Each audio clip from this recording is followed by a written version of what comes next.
All right, time now for a franchise focus, and we discuss the quarterback against the Vikings, Caleb Williams.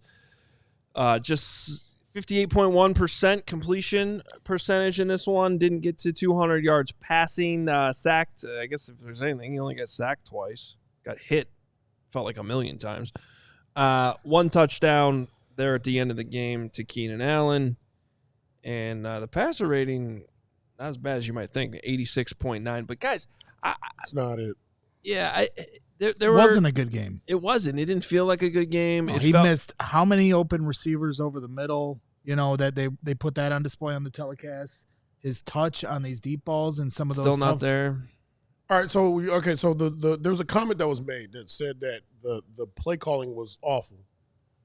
If Caleb hits those receivers, if his receivers catch the balls when they were catchable, it's not a bad game plan. There was a short yardage play. I don't know if it was third down or it was fourth down. And DeAndre Swift gets hit, goes down. The first thing that I say is keep your legs driving. He gets hit and he stops his leg drive. The first down it's within a foot. The play call wasn't wrong. I love the play call. It was the right play call. We doubled down. Okay, we have the linemen that we have. Guys. No. Guys get beat because their defensive linemen that they pay are better than our offensive linemen. So a guy gets in, he creases and gets his hands on DeAndre Swift. That should be at full speed. At full speed, DeAndre Swift should be able to get a foot.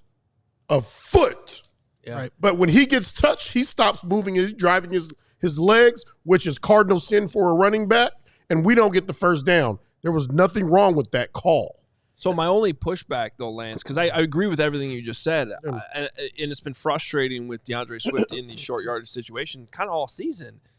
And that's that's my only issue is, like, I feel like you know that by now. But who else do we put in? Well, I think in those That's the point. I think you got to throw the ball with Caleb in those situations. But then we get back to how he just missed some guys. So I get it from both. The bottom line is players aren't good enough right now. They're not performing. There we go. One of the issues, I have some of these issues. This comes across when I'm in high school coaching, and it's like, okay, a play didn't work. So what call do we need to go to in order to get something to work? Okay? Now, we practice this stuff all the time. Okay? We practice stuff all the time. Now, why are we going to go get into our Rolodex over plays to fix this play that didn't work? This play didn't work because, and I'm using this as an example because one player was out of position. How about we fix that player that was out of position rather than go find the call that corrects this. Yeah. We don't have the player. And sometimes you're in a position where it's like, listen, we have to learn from this shit. Like, this is the personnel we have. This is the right call. It's not going to fucking work against this team, but this is the right call. So it's up to you guys to go make it happen. Well, the first one on fourth down, or maybe it was the second one. First one was the wide run. Yeah, the second one pitched went up the middle. So the first one, the pitch was to run behind Amagaji. I mean, that doesn't make a ton of sense. You're giving the ball to a back who goes down on arm tackles behind a left tackle who's been on the field for all of 5 seconds. I hear you. I totally agree. DeAndre, late in the game, his legs were moving. Early in the game, it just wasn't there. But this just speaks to a larger issue with the running back room. You run it all the way back. You let David Montgomery go. You nickeled and dimed him. Last year, you had 3 running backs in it. This year, you decided to get rid of Khalil Herbert. You got rid of Velus Jones. You knew that DeAndre Swift, by the way, was not a physical running back and also had missed games every single year. A couple of them. You got rid of the fullback, the actual fullback you had. And you got rid of Kari Blasingame, who's playing for the Eagles now. Right. You just put yourself in a bad spot. But you can't keep saying, well, you can say whatever you want. It's hard to say the call is wrong. The week prior, we gave up 7 sacks, and on one of those sacks, I'm telling you, like they pimp slapped our damn center, and we had no chance. The only chance you really have offensively is moving forward, and we can't even move forward. Right. That's, hell, man. Like, I don't know what to say. Like, you fellas, like, if you were the coach, if I were the coach, I would say, listen, fellas, we called plays to move forward. You know what I mean? To move forward. I know that Amagaji is a new player, but we put him in position to give him the best chance for us to win, and he couldn't do it.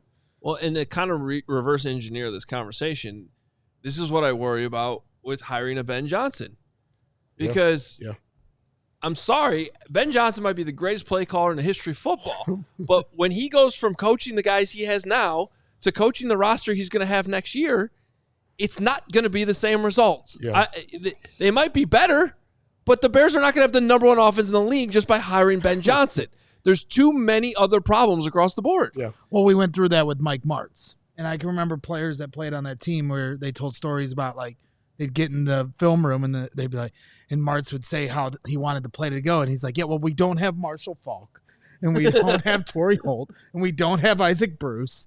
You got Jay Cutler telling him, quit running 7-step drops because I'm getting murdered. You're going to Mark Bulger me. Don't Mark Bulger me. Well, right. So, it's one of those things where you have to understand who your personnel is, and a good play caller will always scheme to what his talent is. Overall, yeah, DeAndre Swift started to get going as the game went on, but then if we get back to the franchise focus and Caleb of things, he's missing guys over the middle that are wide open. He's gone up and down and up and down through this 7-game skid of not taking what the defense gives you and not making the easy completion that's staring you right in the face. That becomes quicksand. Then you add in drops from DJ Moore. Keenan Allen probably had 4 or 5 tonight. Rome Odunze had 1 in the end zone as well. And then Cole Kmet, your tight end, has 1 catch for 14 yards. That was probably his only target of the game as well. And I bet you, how many games are we into the season now? I think he's had 10 games where he's had 2 targets or less. In any game where he's had 5 targets or more, he produces. Get your ball to the tight end that you paid $50 million to, because he is a good tight end when you throw it to him. And like Keenan drops some passes, okay, Keenan Allen is one of the most illustrious wide receivers in football. If you throw it to him, right, okay, but I'm just saying, like, throw it to these guys enough. If there's a drop, so be it, but you got to keep going to your players that have proven who they are in this league. Cole Kmet's has completely disappeared from this offense this season. I say this, like, the Keenan Allen thing to me is an example of, if there's an idea, which at this point we have to lend credence to, that, like, people just show up at Hallis Hall and become a lesser version of themselves for whatever reason, the culture, the losing, whatever it is.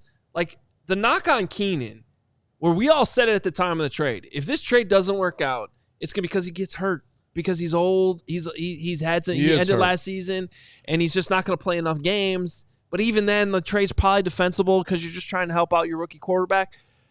I never would have thought the issue would be like he's been dropping this many passes. You know what I mean? And so it's like it's a concentration thing. It's a focus. It's like, but it's a chemistry thing. It's too. Being a Bear. It's a chemistry thing too, though. No, when a football is in the air and your job is to catch it, and you've done it as good as the best in the game for a long period of time, it's not chemistry. Footballs that are catchable, catch them. You know what I mean? Like, I want to overthink it. I want to overthink this. Let's not overthink this. The footballs that are catchable for a guy that has done it as good as the best in the game for a long period of time, catch the ball. That's why you're here. I mean, he's getting paid $20 million. So the money's not. If he was getting $2 million or $25 million or whatever, you gotta catch the ball. Sure, but I do think, at least, I don't know, new area, new team, and also when you're not I'm making excuses, Briggs. Briggs, I got it. What's going on? I'm making excuses for him, but I do think, like, physically, when you're not right, somehow it's seeped into his mental or something. Okay. But to Lance's point, man, and it's like, I don't even care if these guys are even talking about the rookies. This is the NFL. If you're Caleb, you have to hit that shot or was it Keenan, I think, came wide open, or was it Keenan or Rome? Whoever, wide open, man. He's got 3 steps on the corner going towards the end line. That's got to be a touchdown 10 out of 10 times. It's the NFL. It's if you're Keenan Allen, I don't care what part of the career, catch the ball. What? Catch the ball. That's right. But listen, you might not get one DB that's going to bite on a double move on you at this point of your career. But if the ball is in the area of your hands, catch it. But then Karan Amagaji, okay, you played in the Ivy League 5 minutes ago. Get the hell out of your stance and kick back. And you can't get blown by that easily, man. And Roma Dunze, when you're in the end zone, I know that you were catching all of these touchdowns at Washington and UW. Do it here, please. Getting my son your jersey for Christmas. Rome, 7 targets, 2 catches. Keenan, 13 targets, 6 catches. DJ Moore caught the ball when it's sent to him, 8 out of 8. Cole Kmet was 1 for 1. DeAndre Swift was 1 for 1. Tyler Scott, my guy, 1 for 1. Off the beautiful hands of Tyson Bagent. We all silly like the mayor.